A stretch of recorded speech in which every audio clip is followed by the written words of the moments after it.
पत्र एक किसान का।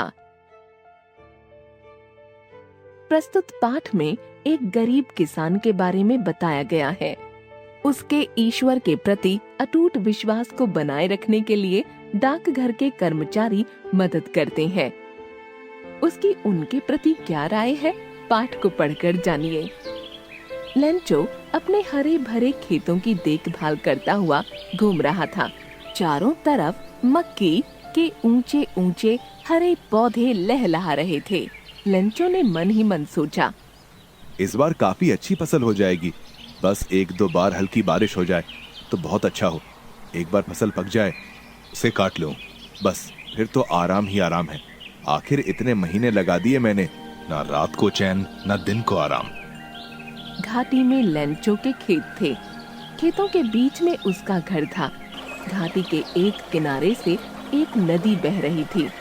लेंचो कभी आसमान को देखता, कभी अपने खेतों को। वह मन ही मन बहुत खुश था। तभी लेंचो की पत्नी ने खाने के लिए पुकारा। लेंचो ने खेतों में खेलते अपने बच्चों को बुलाया और सबको लेकर खाने के लिए गया। अभी सब खाना खा ही रहे थे कि कुछ अंधेरा सा छाने लगा। लेंचो ने खिड़की से बाहर झांका। एक छोटे से बादल के टुकड़े ने सूरज को छिपा रखा था। अगली सुबह पूरा आसमान बादलों से घिरा था। कुछ ही देर में मोटी मोटी बूंदें गिरने लगी। मक्की के पौधे तेज हवा में झूम रहे थे। लेंचो ने सोचा, पौधे भी नहाकर खुश हो रहे हैं। पर धीरे धीरे बूंदें तेज होती गईं। देखते ही देखते हवा ने भी आंधी का रूप धारण कर लिया और फिर मोटे मोटे ओले बरसने लगे। देखते ही देखते सारा खेत सफेद ओलों से ढक गया। मक्की की सारी फसल बर्बाद हो गई। लेंचो और उसके परिवार पर मानो मुसीबतों का पहाड़ टूट पड़ा हो। जमा पूंजी भी कब तक चलती। एक समय आया कि घर में फूटी कौड़ी भी न थी और भूख से मरने की नौबत आ गई। लेंचो बहुत परेशान था। उसने सोचा कि कहीं से 150 रुपये मिल जाते तो वह कुछ बीज ही खरीद लाता। पेट भरने लायक तो फसल हो जाती, पर रुपये दे कौन? दुखी लेंचो ने सोचा, भगवान को ही चिट्ठी लिखूं। आखिर दुख में वह हमारी मदद नहीं करेगा तो कौन करेगा? अपने भगवान से कुछ मांगने में भी भला कैसी शर्म। लेंचो ने कागज उठाया और पत्र लिखने बैठ गया। उसने लिखा, मेरे प्यारे भगवान, तुम मेरा हाल तो जानते ही होगे। बच्चे भूख से तड़प रहे हैं। अब तुम्हारा ही सहारा है। अगर तुम 100 रुपए भेज दो तो मैं कुछ बीज खरीद कर बो दूं। नहीं तो आगे क्या होगा? कहां से पेट भरेंगे? तुम्हारा लेंचो। लेंचो ने कागज मोड़कर एक लिफाफे में डाला और लिफाफे पर लिखा, भगवान का घर।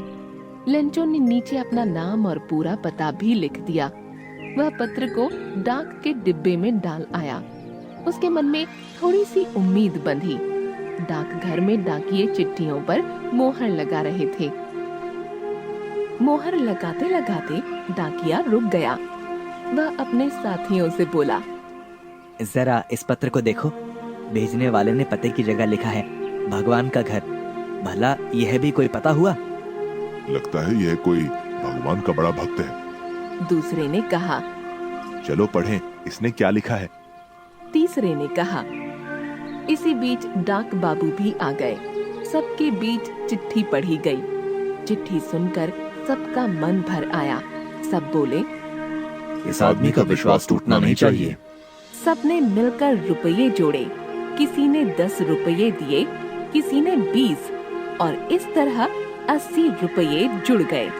ये रुपये एक लिफाफे में डाले गए और लिफाफे के बाहर लिखा, प्यारे लेंचो को तुम्हारा भगवान।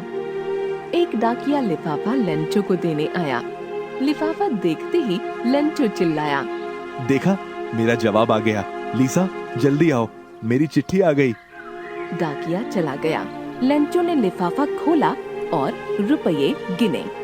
20 रुपये कम पाकर उसे बहुत गुस्सा आया। उसने झट से कागज और कलम ली और भगवान के नाम चिट्ठी लिखकर डाक पेटी में डाल दी।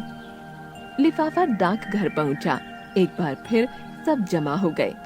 डाक बाबू ने लिफाफा खोला और जोर से पढ़ने लगे। मेरे प्यारे भगवान, तुमने मेरे लिए जरूर 100 रुपए भेजे होंगे। मुझे केवल 80 रुपए ही मिले हैं। लगता है डाक वालों ने कोई गड़बड़ की है।